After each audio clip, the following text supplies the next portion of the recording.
Y una de las grandes áreas donde cristianos fallan abrumadoramente es que no viven en el centro de la voluntad de Dios. No conocen el centro de la voluntad de Dios o no entienden que la bendición de Dios reside cuando usted camina, cuando usted discierne y cuando usted anda en el centro de la voluntad de Dios. Todas las cosas serán de bendición para usted. Cuando usted vive fuera de la voluntad de Dios, usted solamente acarreará grandes problemas. Porque alguien que vive fuera de la voluntad de Dios no está viviendo en el porcentaje del 100% de la bendición de Dios, de la salud, de la prosperidad y de todo lo que Dios tiene para usted.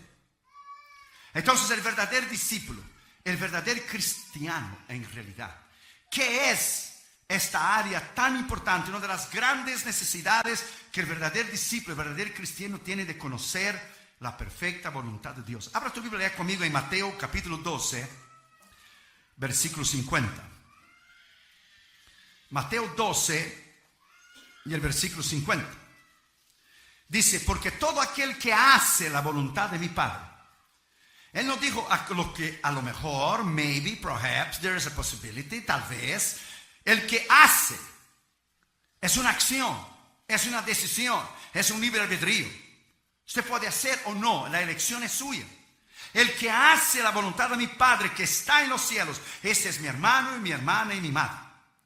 La palabra aquí griega voluntad es la palabra telema. Presta atención, es una palabra usada objetivamente, quiere decir lo que se desea, lo que se designa del corazón que se quiere. Y subjetivamente la emoción de querer algo.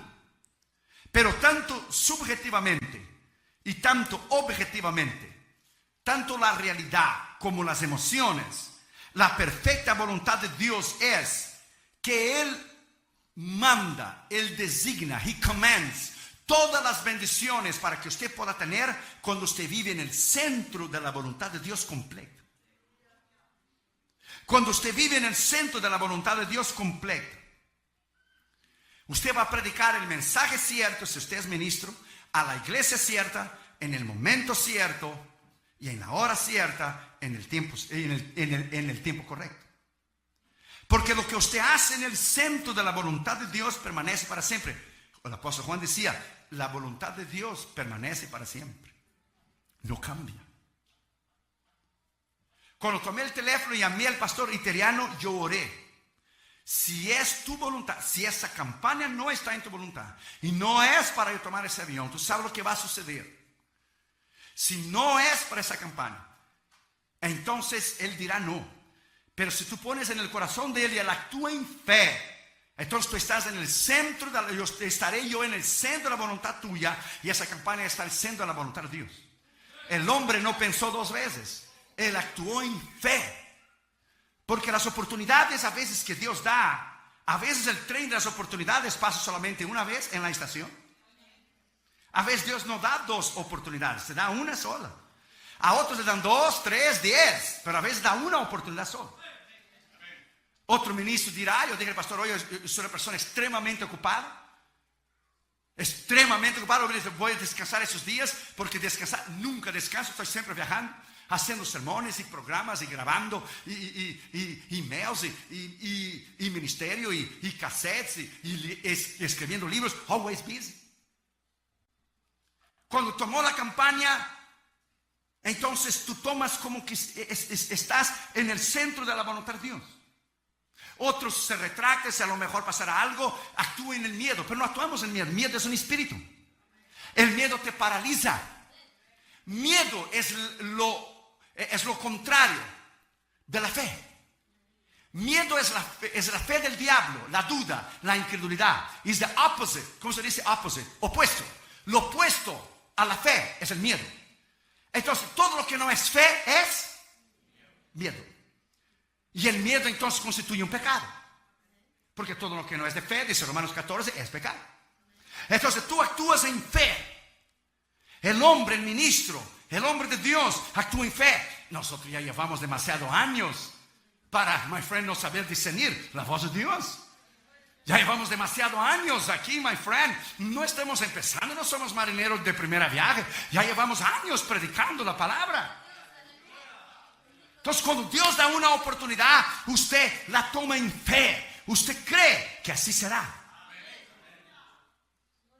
La viuda dijo, voy a comer esa comida y voy a morir. Pero ella creyó la palabra del profeta Elías. Dijo, no, toma, hazlo a mí la comida y después ve, toma todas las vasijas. Más tarde dijo Eliseo a una otra viuda, y lleva cera la puerta atrás de tu casa, ve y vende todo el aceite y pagarás la deuda a tus hijos. Ella actuó en fe, ella creyó en la palabra. Creed en mis profetas y todo te irá bien.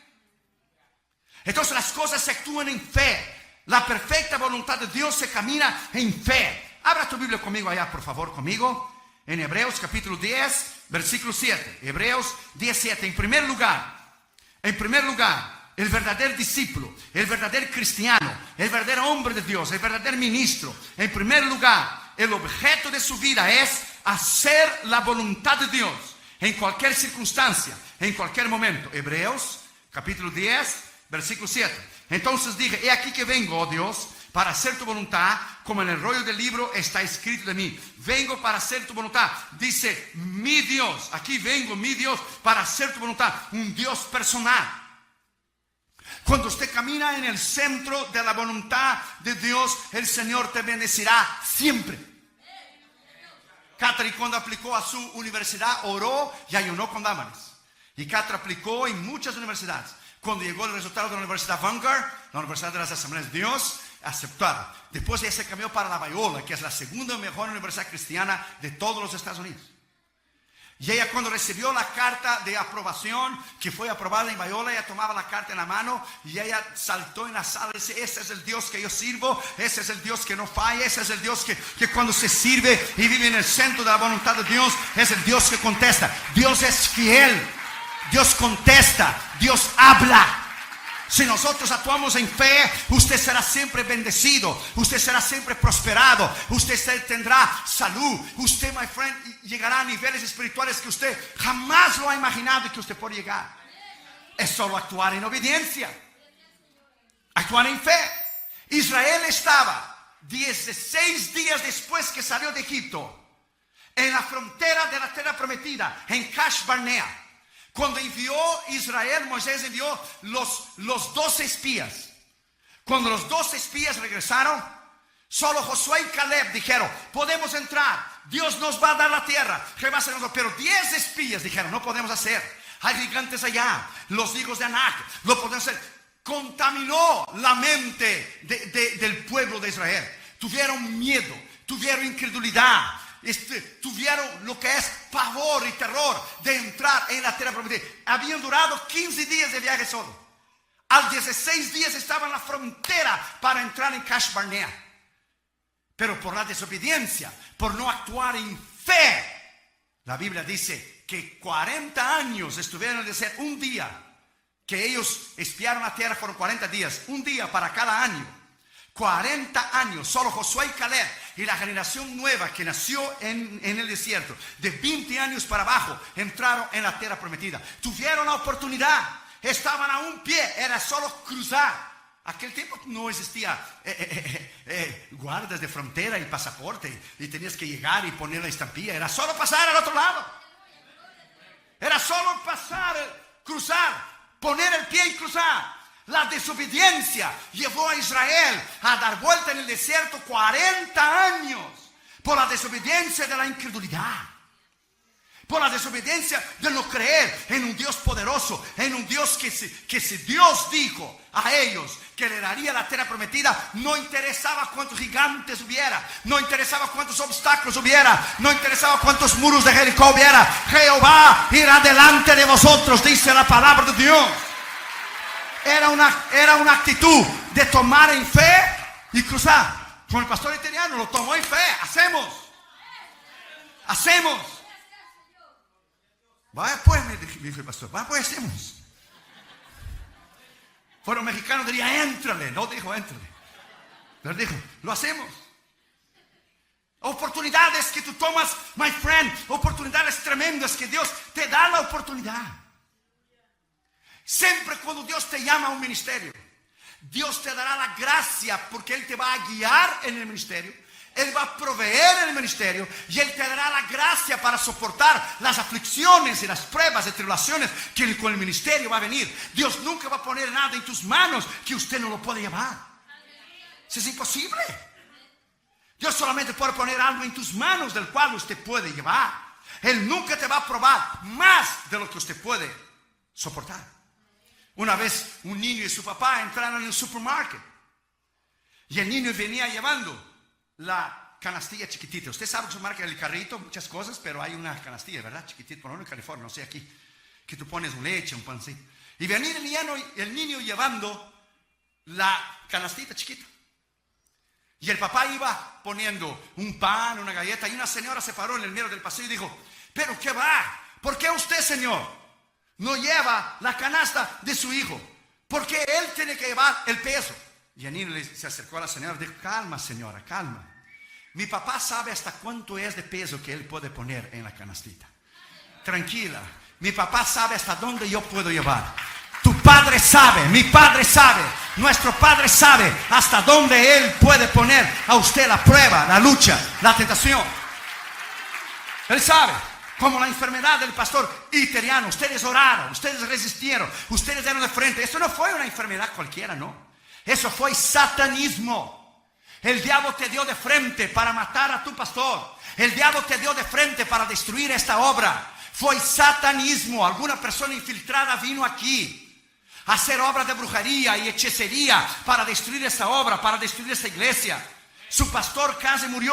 No es un dolor de cabeza cualquiera, no. Fue enfermedad seria porque el demonio quiso matar a tu pastor. Según el sueño y la revelación que Dios dio a la pastora Noemí, 3 satanistas ya decían: ya lo tenemos, ya lo tenemos. No, tú no tienes nada, diablo. Tú tienes el infierno reservado para ti. Es un servo de Dios y no tienes nada. Estás derrotado, estás vencido. La sangre de Cristo está en este lugar. El diablo no podrá hacerlo. Oh, alaba al Señor Jesucristo. Alábalo, alábalo.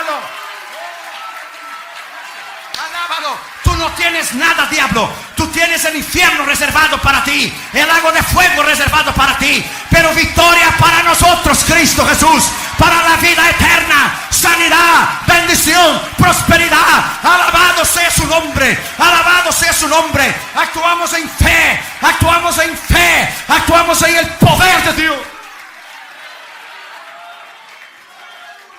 Segundo, el verdadero discípulo, el verdadero cristiano, el verdadero ministro, la ambición de su vida no es buscar mi voluntad. Es siempre la voluntad de que Él tiene para usted, cueste lo que cuesta. Abra tu Biblia conmigo ahí en Juan 5:30.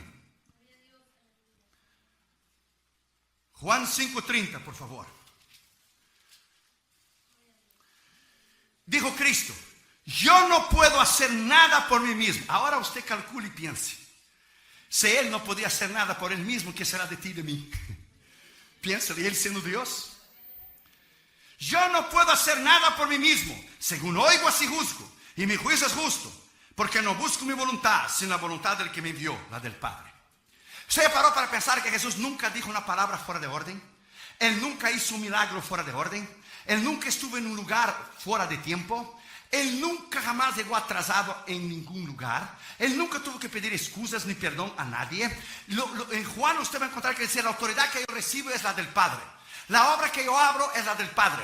La autoridad no es mía, sino la del Padre que me dio. Yo abro las obras del Padre. Mi Padre trabaja hasta ahora y yo trabajaré. Todo Él daba crédito al Padre.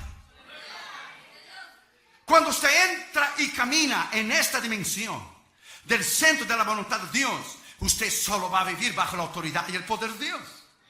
Mira lo que dice Juan 6:38. Juan 6:38. Porque he descendido del cielo porque he descendido del cielo no para hacer mi voluntad, sino la voluntad del que me envió. Entonces Dios tiene un plan para usted, un plan que Él va a guiar, que Él va a suplir, que Él te va a dar lo que es las directrices. Un Dios de objetividad, un Dios de propósito, un Dios de diseño. Dios te planeó a usted. No es que usted nació por accidente, no. Por lo menos a mí dijeron mis padres que llegaron de un culto bien bendecido de las Asambleas de Dios y se alegraron y aquí estoy yo. Eso es lo que dijeron. Eso es lo que dijeron. Usted fue lo mismo. Dios te planeó. Usted es importante. Usted tiene valor. Usted tiene dones. Usted tiene talento. Usted tiene poder. Usted tiene autoridad. Usted no es cualquier cosa. You are the best. The best of the best. Lo mejor de lo mejor es la iglesia de Cristo. Usted encontró a Cristo. Usted es salvo. Tu nombre está escrito en el cielo. Usted tiene dones, talentos. My friend, y cuando usted vive en el centro de la voluntad de Dios, es una bomba espiritual. It's a powerful spiritual bomb. Adentro de usted, usted carga poder. Usted carga autoridad dentro de usted. Cuando alguien está enfermo, usted habla la palabra. Como Cristo habló la palabra a los enfermos, a los endemoniados, a los paralíticos, a los ciegos. Usted habla la palabra. Usted manda en el nombre de Cristo y por el poder de la palabra. Y los demonios tienen que obedecer. Speak the word. Speak the word. Habla la palabra. Dijo el centurión, habla la palabra y mi siervo será sanado. Usted va a construir ese templo en el nombre del Señor Jesucristo. Yo hablo la palabra. Dios te va a suplir los millones de dólares que usted necesita. Yo hablo la palabra en fe en el nombre del Señor Jesucristo. Usted va a construir. Dios te va a dar el deseo de tu corazón.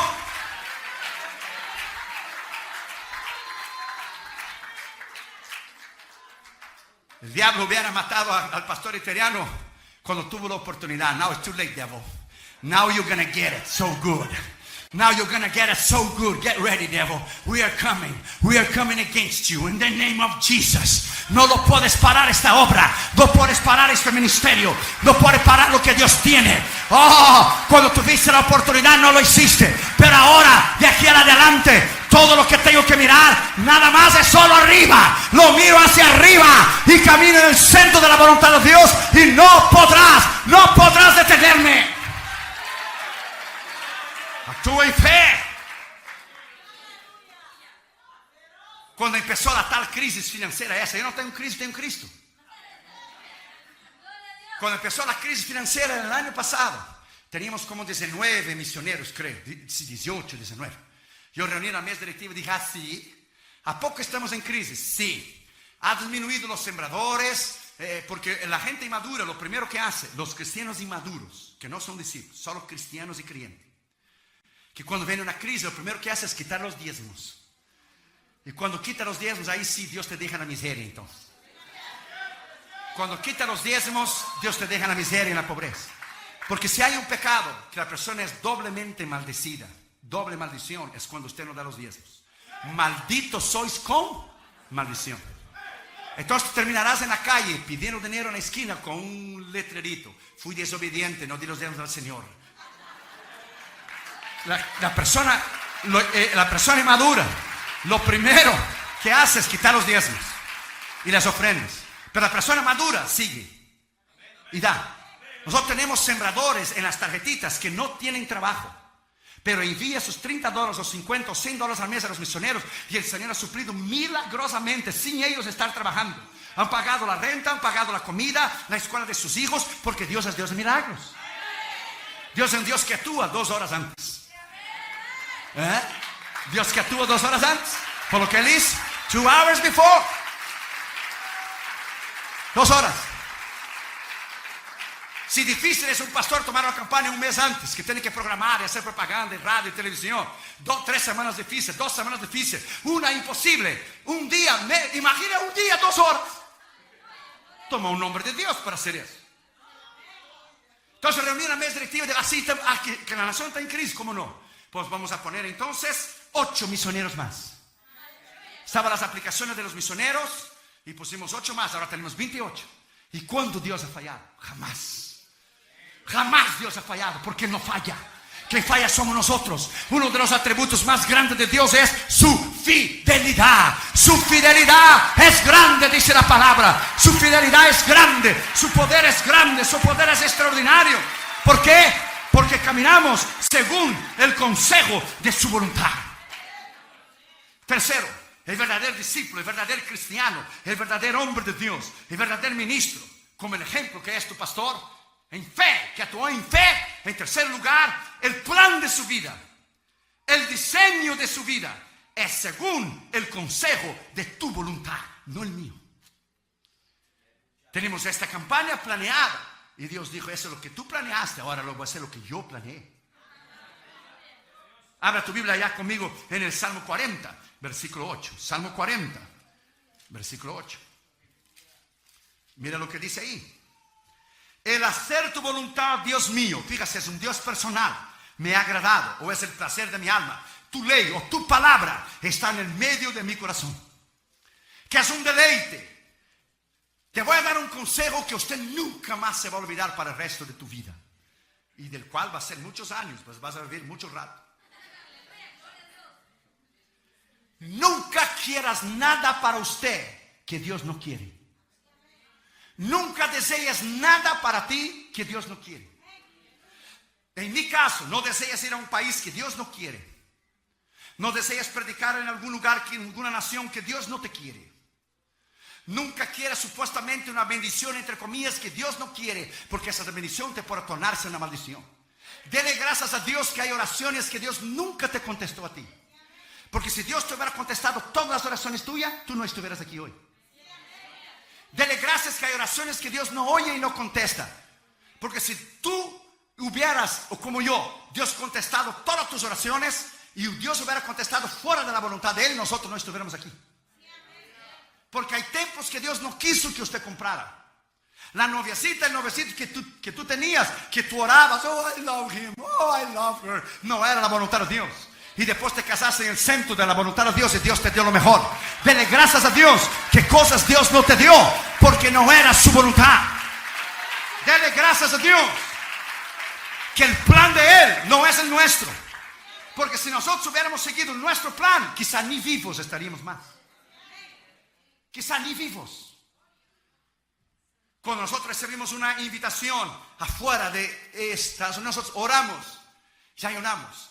4 tipos de invitaciones hay. Hay invitaciones que tú quieres ir a un lugar porque no fuiste antes. Hay invitaciones que el hombre te invita, pero no es la voluntad de Dios. Hay invitaciones que el diablo te quiere matar en alguna nación. Y hay invitaciones que Dios quiere que tú vayas, pero tú no quieres ir porque son países difíciles, cerrados, comunistas, musulmanes, cerrados a la palabra.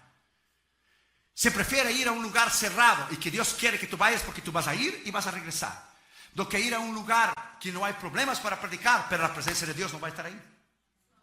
Vas a ir fuera de la voluntad de Dios y vas a regresar en derrota. No va a haber milagros, no va a haber sanidad, no va a haber salvos, no va a haber nada porque Dios no va a bendecir. No va a bendecir.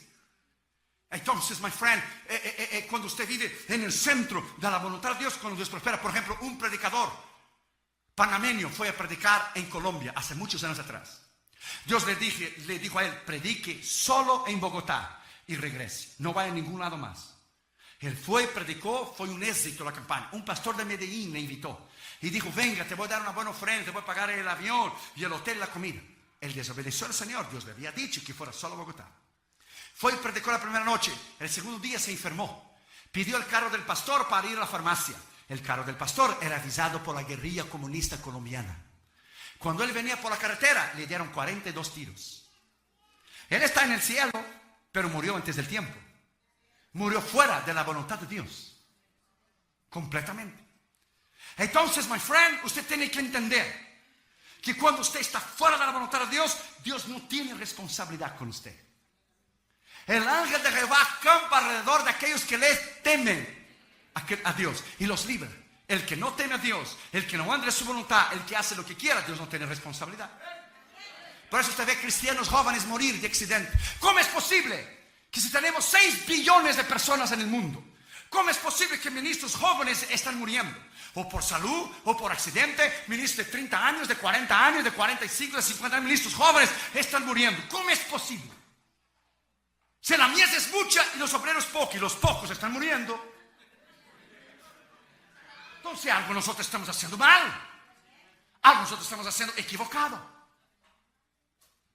Porque todos culpamos al diablo. Es igual a la salud. El pastor me dijo que cambió su dieta completamente. La carne roja y la popusa esa nadando en la grasa, que es un graserío terrible. Buena al momento, pero después el trancazo que te cierra todas las arterias del corazón. Y pupusa revuelta, y de chicharrón, y de queso, y todo es muy sabroso. Al momento es good, pero después viene el trancazo. Y todos culpamos al diablo. El diablo dice, yo no como pupusa, ¿qué pasó? ¿Qué comiste tú? Yo no lo como. Hoy no como tamal, o chicharrones, puerquito, whatever. Entonces, hace algunos años atrás, como 2, la presión mía explotó. Me llevó de emergencia al hospital, 170 con 100. Lo mismo que sucedió con el pastor, fue más, ¿verdad, pastor? Mucho más. Entonces el diablo quiso matar a ese hombre. Ya de paso digo, pues ya vamos a ir juntos. ¿Qué pasó, chiquito? No se puede. No se puede. Cuando llegué al hospital, ¿qué hace el ministro? Dijo, los ministros es la profesión número 1, el que muere con el ataque al corazón. Tienes que comprar una maquinita, un treadmill, caminar todos los días, correr todos los días, hazte miembro de un gimnasio, ve a nadar, ve a correr, disminuye de peso, quita toda grasa, la carne roja, de vez en cuando, quítalo, that's it. Entonces empecé a bajar, bajé 30 libras. Porque el diablo, cuando no te derrumba en adulterio, ni orgullo, ni finanzas, si él toca tu salud, él llegó a su objetivo. Él no necesitó derrumbarte, matándote, está bien. Tú vas al cielo, pero ¿cuántas almas dejarán de oír el evangelio por las malas decisiones que usted tomó? Él sabe que vas al cielo, pero él te mata en la salud tuya, porque se está haciendo algo fuera de la voluntad de Dios. Estás haciendo daño a tu cuerpo, que es el templo del Espíritu Santo. Es no actuar en sabiduría. Entonces hay que hacer un plan en tu vida. Usted tiene que delinear, usted tiene que planear, usted tiene que saber que todo lo que usted hace tiene consecuencias. Todo lo que usted dice, decisiones que usted toma para tus hijos, para tu familia, tiene consecuencias. Si usted obedece y camina en fe y vive una vida íntegra y una vida recta, usted será bendecido, usted será prosperado. Pero si usted desobedece, usted abusa de su cuerpo, usted va a tomar la consecuencia. Tenemos que caminar bajo el plan de lo que Dios lo ha delineado. La objetividad de nuestra vida consiste en nosotros no correr, sino caminar, porque Dios no tiene prisa. Dios camina. Dios camina. Y cuando caminamos en el centro de su voluntad y aprendimos, es un plan. El gran hombre de Dios, el doctor Jan van Hees, presta atención, el misionero holandés, estaba en Holanda. El Señor le viene a él y le dice, quiero que vayas a predicar en Arabia. Él dijo, Señor, tú sabes que ellos no permiten misioneros entrar. El Señor dijo, yo lo sé, pero yo quiero que tú vayas de cualquier manera. ¿Y cómo yo voy a ir? Ve a pedir la visa en el consulado. No me lo van a dar. Yo sé que no te lo van a dar, pero yo quiero que quede el récord que tú fuiste a aplicar y no te lo dieron. Voy a perder el tiempo. Va y pierde el tiempo para mí. Y él fue y aplicó la visa y lo negó. Ahí cuando llegó a la casa, el Señor dijo, ahora ve sin visa. Me van a meter, ve sin visa. Compra el ticket, solo te van a pedir la visa cuando tú llegues allá. Yo no te aconsejo que tú hagas eso ahora, que te van a meter preso. Y eso no era aquellos tiempos antes de septiembre 11, ahora las cosas están difíciles. Cuando él llegó a la Arabia, el hombre buscó la hojita del pasaporte y no lo encontró. Dijo, usted no tiene visa. Y dijo, yo lo sé que no tengo. ¿Y cómo usted va a venir para entrar en nuestro país si no tiene visa? Dios me dijo que yo viniera. ¿Cuál Dios? Mi Dios, el único Dios. El hombre musulmán, por supuesto. Ahí se formó el tremendo problema. Él sacó su Nuevo Testamento árabe y abrió en Marcos 16:15, dijo. Y dijo Jesús, id por todo el mundo y predicar la palabra a toda criatura. Y dijo el doctor Jan van Hees, aquí está mi visa y mi permiso para entrar en Arabia. El dueño del mundo me dio el permiso de entrar en Arabia. El hombre le miró a él y le dijo, are you crazy or something? Y dijo el doctor John van Hees, Arabia es parte del mundo. Dijo el hombre, of course. Claro. Entonces está incluido aquí. Cristo dijo, ir a todo el mundo. Se formó el tremendo problema. Tremendo problema. Mandaron a llamar al director de la aduana. Vino el director de la aduana. Vinieron los agentes federales. Se formó el tremendo problema. Él fue a un lado con ellos y pidió, ¿hay algún té aquí? Se sentaron a tomar té y él empezó a hablar del evangelio al director de la aduana y los otros agentes aduanales. El director de la aduana, de momento, era un hombre descarriado del evangelio. De momento el Señor le aprieta el corazón, le salva y el hombre viene a él, le toma el pasaporte. ¿Sabes qué? Tú no necesitas visa ni nada. Le tomó el pasaporte, le puso, entra a mi país y predica y bendiga a mi país y predica la palabra de Dios. Usted no necesita visa. Fue en el centro de la voluntad de Dios. Fue porque oyó la voz de Dios. Fue porque oyó la voz de Dios. Usted tiene que saber, usted tiene que entender que cuando Dios lidera, donde Dios manda, donde Dios habla, siempre, siempre Dios va a salir con lo que Él te ha dicho. ¿Se entiende? Es solo caminar en obediencia. Es solo creer. Muchos están en la frontera, en Kash Barnea, en la frontera para entrar a la tierra prometida, pero no entraron por miedo, por incredulidad, por no creer, por desobediencia. Si tú sabes que algo te va a traer daño, ¿por qué usted va a seguir perseverando en algo que te va a hacer daño? Hombre, ¿por qué vas a seguir inyectándose veneno si sabes que te va a matar? Usted no debe persistir en algo que no es el centro de la voluntad de Dios. Yo pregunté a Catherine el otro día, Catherine, dime la verdad. Hay muchachos guapos y bonitos en tu universidad, ¿verdad? ¿Qué pregunta? Hasta la pregunta es necia. Pero yo quería ver lo que decir. Y dice, of course, Dad, I'm not blind. Claro, yo no soy ciega. Pero y dijo Catherine, pero yo estoy esperando en el centro de la voluntad de Dios. Y dije, Junior, come on. Hay muchachas cristianas bonitas en tu escuela, ¿verdad? Wheaton Christian School. Él está terminando ya la high school ese año, pero él va 2 años adelante. Cuando él empezó la universidad, él ya está 2 años adelante. Es inteligentísimo, Junior. Para que la Harvard lo invite, imagínese usted. Donde se graduó Bush, y donde se graduó Ford, y se graduó Barack Obama. Harvard University. Quiere estudiar ciencias políticas, leyes. Por terminar siendo un senador, un congresista. O como dijo el príncipe de él, hoy tenemos un negro en la Casa Blanca, algún día lo podemos tener un hispano. Le dijo a Junior, tú puedes llegar a ser presidente. Y Junior dijo, no, yo voy a tomar lugar de mi padre. Voy a tomar lugar de mi padre. Yo no quiero ser presidente, yo quiero ser evangelista. Quiero ser ministro. Así que los hijos de Iteriano, me inviten a Junior, Le voy a decir que Junior le llame 2 horas y media antes que salga el vuelo. My friend, look. Cuando tú vives en el centro de la voluntad de Dios, camina en el centro de la voluntad de Dios. Junior miró a mí y dijo, sí, hay muchachas muy bonitas, pero ninguna es para mí. Ninguna. Porque yo quiero lo mejor. Yo no quiero only God's good, I want God's best. No solamente lo bueno de Dios dura un tiempo y termina. God's best is forever. Lo mejor de Dios dura para siempre. Lo mejor de Dios dura para siempre. Entonces yo digo a los muchachitos y a las muchachitas que están aquí, consejos de experiencia. Changuitos y muchachitos y noviositos podrán haber muchos. Pero padre y hombre de Dios, el día de mañana, solo uno. Ponga esa palabra dentro de tu espíritu. Changuitas y noviecitas, podrá haber muchas, muchísimas. Pero mujer de Dios, madre y tremenda esposa de un ministro, solo habrá una.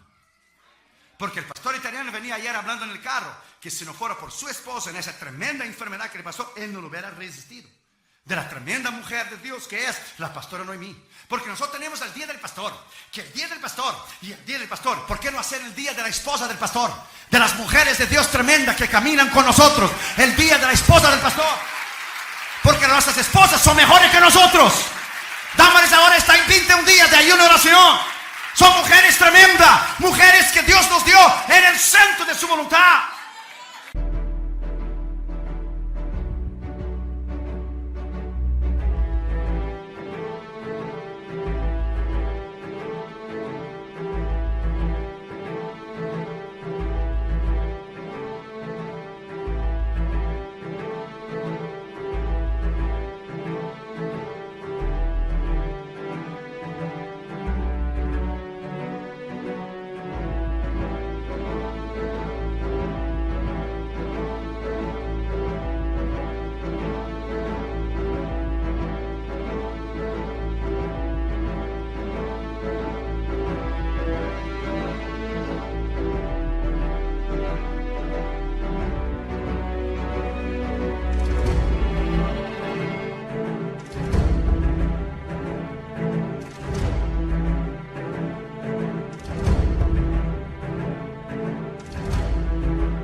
con 19 años no tiene novio.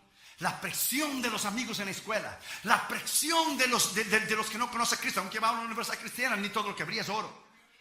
Porque salen los demás, fines a novio, y ella está firme contra el Señor. Imagina a Junior, 17 años, y él es alto, juega basquetbol para la escuela, es de 6.3.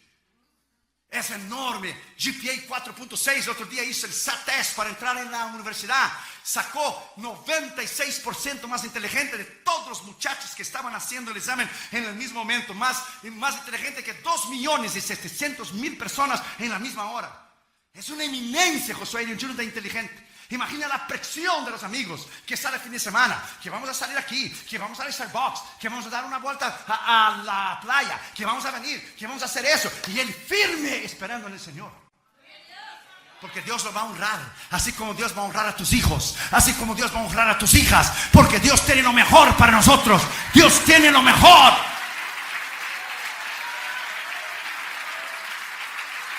Cuarto lugar.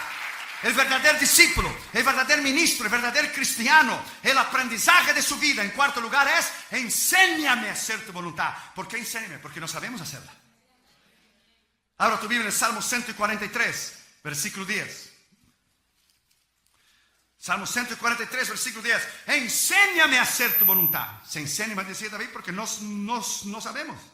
Porque tú eres mi Dios, un Dios personal. Tu buen espíritu me guía a tierra de rectitud. O me guía al trabajo correcto. Me guía al novio, a la novia, mi esposo, mi esposa. Me guíe, me guíe, me guíe. Yo he visto ahora por la crisis evangelistas tornarse pastores por tener un salario fijo, por tener una seguridad financiera, y se destrozaron sus ministerios. Porque el evangelista no tiene salario fijo. Nosotros vivimos por fe. Lo que entra, a veces entra más, entra menos, no entra casi nada. Well, tú vives por fe. He visto evangelistas ponerse de pastores, pastor italiano. Perdieron unción, perdieron el poder, sus iglesias no crecieron, se dividieron, terminaron pecando. ¿Por qué? Porque empezaron a vivir fuera de la voluntad de Dios. O pastores que de momento quisieron ser evangelistas, pues ahora es solo montar en el avión y vámonos. No. Tienen que tener dones especiales y talentos especiales para llevar una obra especial a cabo. Yo llevo casi 30 años predicando el evangelio alrededor del mundo. He dado 20 veces la vuelta alrededor del mundo, literalmente. Así, así y así. Imagínense el cansancio. Solo con Delta tenemos 3.500.000 millas. 676 veces alrededor de la tierra. Imagínense usted lo que hemos trabajado. He dormido más en el banco de un avión do que en mi propia cama. El cansancio, las aduanas, los peligros. Los hindúes en India nos querían matar, intentaron matarnos e envenenar nuestro desayuno. Todavía estamos aquí. Satanistas nos persiguen, y homosexuales, lesbianas. Entra en el YouTube y verás cómo los satanistas me odian, cómo los homosexuales lesbianas me odian, las amenazas de muerte que recibimos por email. La semana pasada un hombre mandó un email terrible: te voy a matar, sabe dónde vives, puede reportarme a mí, y las autoridades me van a encontrar, porque si llamo al FBI, le rastrean el email y saben dónde vivió. En 30 años nadie nos ha podido tocar. ¿Por qué? Porque perro que ladra no muerde. Perro que ladra no muerde. Yo estoy cubierto en la sangre de Cristo. En la sangre de Cristo estoy cubierto. El pastor italiano, la pastora Noemí, sus hijos, sus nietos, esta iglesia, usted, tus hijos, estamos cubiertos en la sangre. Y en la sangre nadie nos puede tocar. La sangre de Cristo es poder. La sangre de Cristo es autoridad. Nadie nos puede tocar.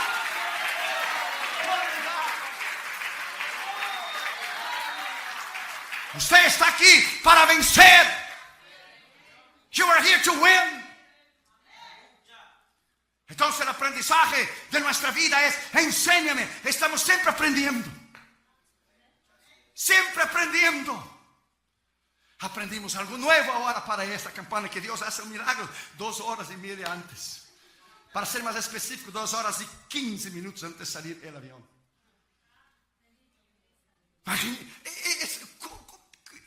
I don't know. It's too much knowledge, too much power. Es como el Salmo 139. Ni procuro entender porque no se puede entender. Es demasiado maravilloso para mí. Dijo David en el Salmo 139. No lo puedo comprender. ¿Quién va a entender la mente de Dios? That's impossible. Entonces, my friend, estamos aprendiendo cada día, caminando en fe cada día, viendo milagros cada día, creyendo en un Dios poderoso cada día. Aunque, my friend, estamos en esa dimensión, no militamos en la carne, andamos por fe, no por visión. No andamos por lo que vemos. Si va a caer nieve, si no va a caer nieve. So what? Dios pone que la nieve saca allá para Alaska, manda la nieve para afuera, whatever. Y si viene o no, no interesa. Lo actuamos en fe, lo hacemos en fe. Venga lo que venga, con nieve o sin nieve, lo haremos la campaña. Con nieve o sin nieve, se predica la palabra. Con nieve o sin nieve, se sanan los enfermos. Con nieve o sin nieve, se salvan las almas. Con nieve o sin nieve, los milagros se harán. Con nieve o sin nieve, se toma en fe.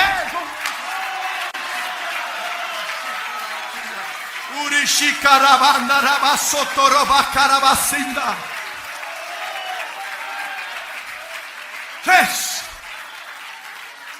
Si no, nunca vamos a hacer nada. En quinto lugar y último lugar, la disciplina de nuestra vida. Tenemos que vivir una vida disciplinada. Tener un tiempo diario de oración. Reservar tiempos de ayuno. La disciplina de nuestra vida es, quinto lugar y último lugar, no se haga mi voluntad, pero la tuya. No importa la circunstancia. Lucas 22, versículo 42. Ya conocemos la escritura cuando Cristo estaba en el huerto de Getsemaní para hacer la decisión más importante de su vida. Antes de crucificar su carne, Él crucificó su ego, su yo. Padre, si quieres, pasa de mí esta copa, pero no se haga mi voluntad sino la tuya. Él sabía que el Padre no quería. Algunos teólogos dicen que Cristo intentó negociar con Dios, a ver cuál es el arreglo que podemos hacer aquí. Fue la única vez que Dios no le contestó una oración de su Hijo. El cielo era bronce, hierro cerrado. Y los discípulos, una maravilla, se durmieron. No pudiste velar conmigo una hora. El día de mayor necesidad, de mayor confronto espiritual, porque el diablo estaba allí en el huerto de Getsemaní. Todos los demonios, todos los principados y potestades, tronos y señoríos estaban ahí. Deje la cruz, porque él sabía el sufrimiento que iba a pasar. Pero él miró a ti y él miró a mí en los ojos de la eternidad. Gracias, Señor. I love you, Jesus. Thank you, Lord. Thank you, Lord. Ahí Él disciplinó su vida. No se haga mi voluntad, sino la tuya. Ahí Él pagó el precio. Él sufrió como cualquier uno de nosotros. No porque era Dios, Dios le quitó el dolor. No, al contrario, Él llevó todo el dolor de cualquier enfermedad que jamás una persona lo haya sentido.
De la humanidad entera.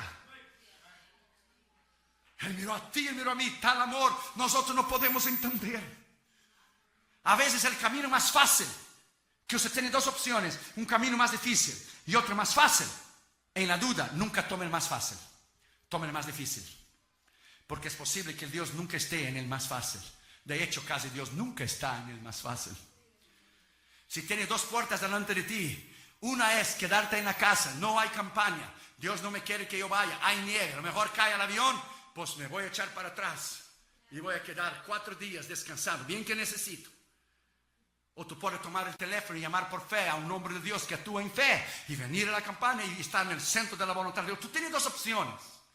Nunca la opción más fácil es la salida. Porque la opción fácil sería Dios destruir toda la humanidad, o no, a nivel de que Cristo muriera. Él no hizo eso en Génesis 6, con Noé lo hizo. Entonces él tuviera que hacer periódicamente, matar a todos nosotros y volver a hacer de vuelta, matar a todos y volver a hacer de vuelta.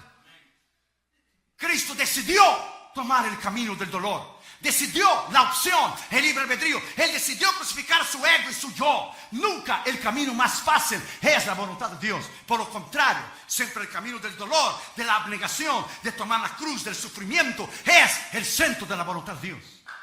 Siempre, siempre. Y si Dios no escatimó a su hijo, imagina, my friend, que no hará con nosotros. Termino con eso. Sé que es jueves hoy y mañana todavía es día de trabajo y te agradezco que hayas venido. Está llenísimo, abajo está lleno. La pastora dijo hoy, como venimos, hoy vamos a colgar a la gente de arriba de las vigas del techo. Termino con eso.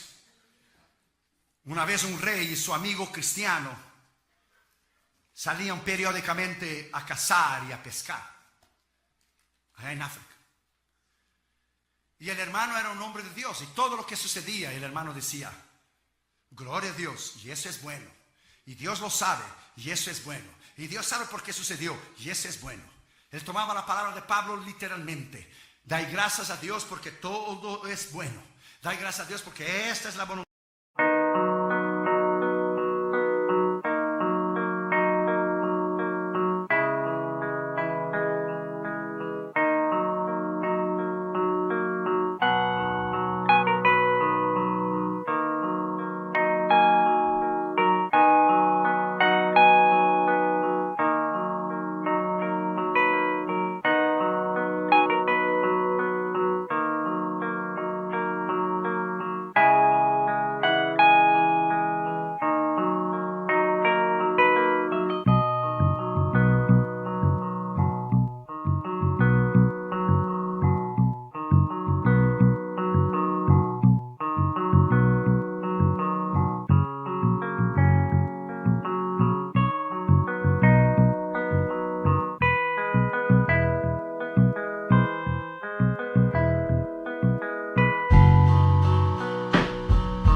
Dale gracias a Dios porque, dele gracias a Dios por las pruebas y luchas que tuviste, porque te maduró. Te maduró tu carácter, tu personalidad. Te maduró. Todo lo que Dios permite en tu vida, no diga por qué, oh Dios, diga para qué, Dios. Porque Dios quiere promoverte a nuevos niveles. Y promoverte, promoverte, promoverte, promoverte, promoverte. Todo lo que sucedía en la vida del hermano decía, y ese es bueno, y Dios lo sabe, y ese es bueno. Y el rey ya estaba hasta aquí ya del hermano. Y fueron a pescar, y fueron a cazar. Y el rey echó la flecha y erró de un pájaro que pasó bien bonito. Y el hermano, y ese es bueno, Dios tiene un pájaro más grande para usted, y ese es bueno, Dios lo sabe. Fueron a pescar y el rey pescando, y cuando iba a sacar el pez, un grandote, se escapó. Ese es bueno, Dios tiene un pez más grande para vuestra majestad, ese es bueno, Dios sabe todo. El rey estaba hasta aquí. Y otra vez fueron a cazar y el rey fue a echar la flecha. Y cuando le echó la flecha, de alguna manera, del arco y el cordón ese, ¿cómo se llama? El cordón, el cordoncito. Del arco de alguna manera, se quedó trabado algo en la mano, algo que le quitó el dedo del rey. Le quitó el dedo. Salió la flecha y le salió el dedo del rey. Imagina, un accidente. Y el rey muriendo de dolor y la sangre todo. Y el hermano ven, y ese es bueno, Dios sabe por qué. Y ese es bueno, y ese es bueno, Dios sabe por qué le quitó un dedo. Y el rey, imagínese, en el dolor. Digo, ya estoy hasta aquí con ese asunto de que esto es bueno y ese es bueno. Guardias, mételo preso. Cuando le metieron preso el hermano, y eso es bueno. Dios sabe por qué voy a ir preso. Porque Dios conoce todas las cosas y en el centro de la voluntad voy. Pues ya llévenselo a ver si allá en la casa de tu esposo y tus hijos va a ser bueno. Y eso es bueno, Dios sabe por qué. Eso es bueno, eso es bueno. Pasó el tiempo y el rey se curó del dedo y fue a cazar de vuelta. Y cuando estaba cazando vino una tribu enemiga y le tomó el rey. Una tribu caníbal, gente que come gente. Y lo llevaron preso. Y cuando lo llevaron preso, le pusieron fuego, le pusieron la olla y lo iban a comer. Y estando listo, y cuando lo iban a comer, se dieron cuenta que faltaba un dedo.